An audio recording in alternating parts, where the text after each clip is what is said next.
Sometimes it's amazing when you find out what people will do in order to obtain drugs. So this story is about a guy that I met who murdered with a baker's rolling pin in order to obtain Oxycontin. Let's get into it.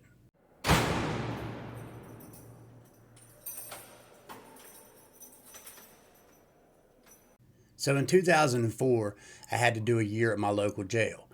So I remember walking into the unit. As soon as you walk into the unit, the first thing you're going to do is kind of look around, see who's who, see what's what, see if you know somebody.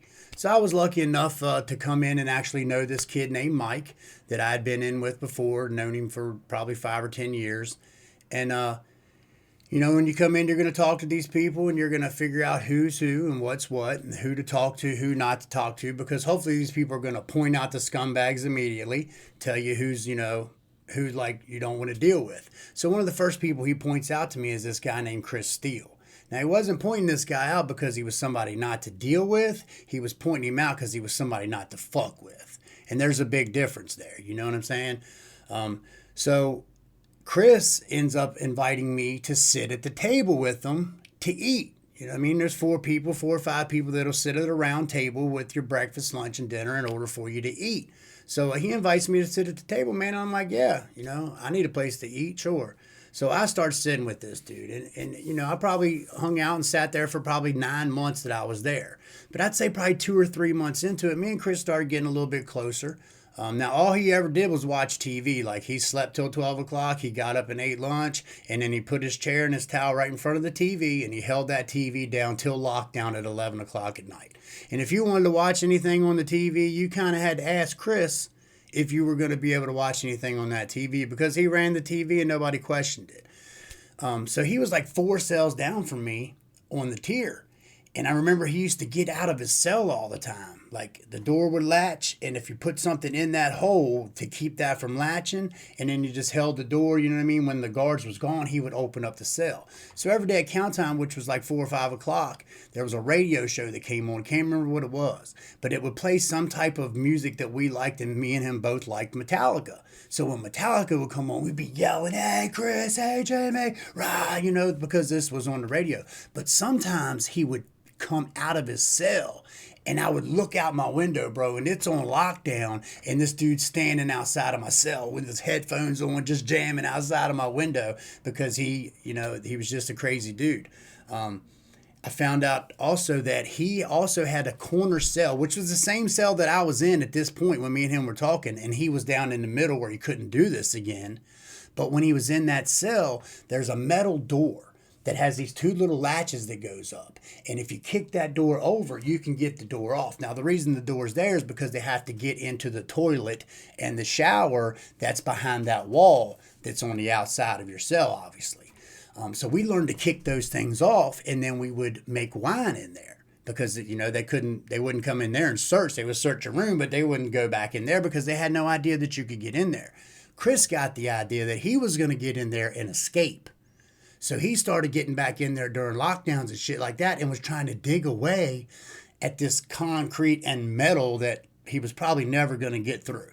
Long story short, he got caught. They put him in the hole. He did like 9 months or a year in the hole, and he had just come out of the hole when I had got there and only been out of the hole 2 or 3 weeks. So anyways, 2 or 3 months into me and him hanging out, he's like, "Joe, man, I want to show you some shit, bro." So he pulls out this manila envelope that was from his lawyer, and it was from his case.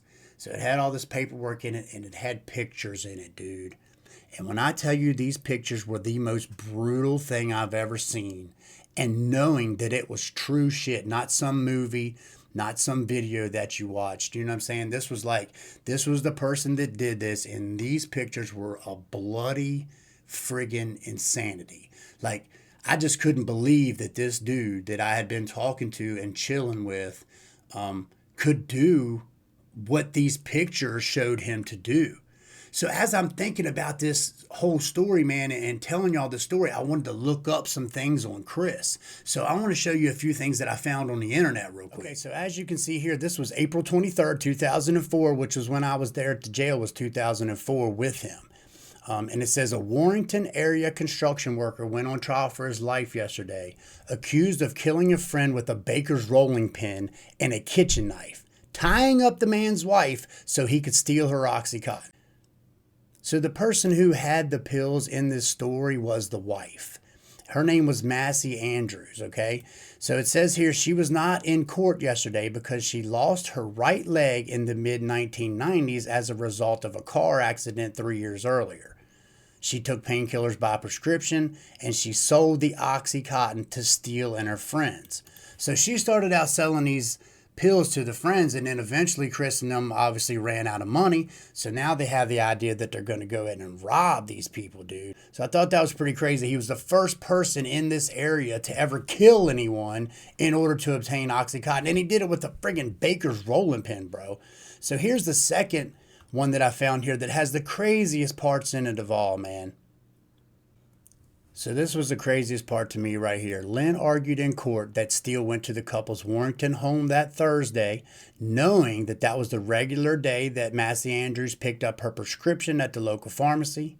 He watched television with Andrews that night in the living room while Massey Andrews was in the bedroom. So while the lady with one leg was in the bedroom, Chris is out here with the husband watching TV.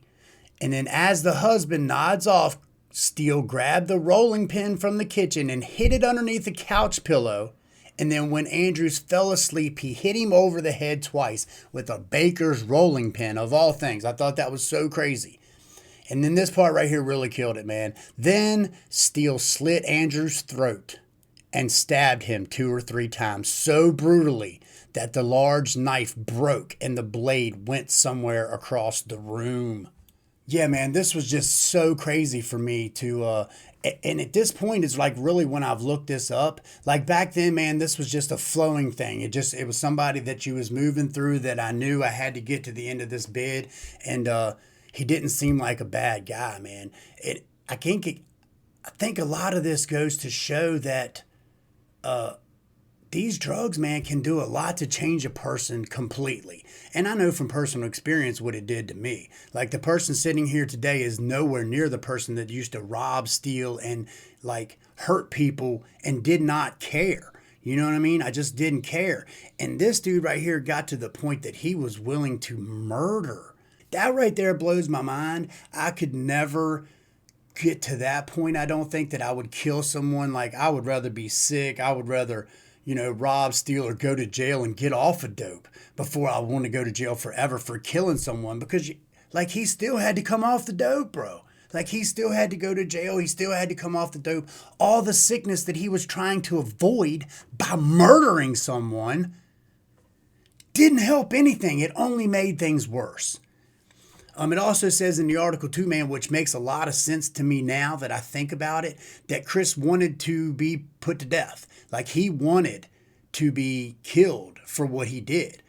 He lost his wife. He lost everything he had, man. I tried to find more on him, where he is and what happened to him. I haven't been able to find anything else on him, man. But I just wanted to break this story down, man, because it's kind of crazy to think about. If you were sitting down at a table in a restaurant right now and there was a murderer sitting there that you knew killed someone, you probably wouldn't sit there, would you? I mean, I probably wouldn't sit there either. You know what I mean? But in these situations, when you're inside of these horrible, horrible places, you don't really have much of a choice, man. Like, I guess I could have sat at any other table. I could have went somewhere else and did something else, but the dude really didn't seem that bad of a dude to me, man. Finding these things out, seeing those pictures that I saw really just blew my mind. It's really scary, man, what these drugs are out here doing to everybody, man. This fentanyl is even worse. Like, I don't even want to get into what I've been through from the last few days for hearing about, overdoses and things like that. I don't even want to get into it, man. It's friggin' terrible. But anyways, man, I just wanted to break this video down to you guys because, Chris was a crazy person. But I just wanted to kind of compare the difference to who he was when I met him and seen, who I talked to, and then what I found out about him and what he really did was just, man, fucking gruesome. Anyways, man, hit the like button, man. If you're not subscribed yet, subscribe to the channel, man. I appreciate all of you watching and hanging out with me, and I'll be back with another one as soon as possible.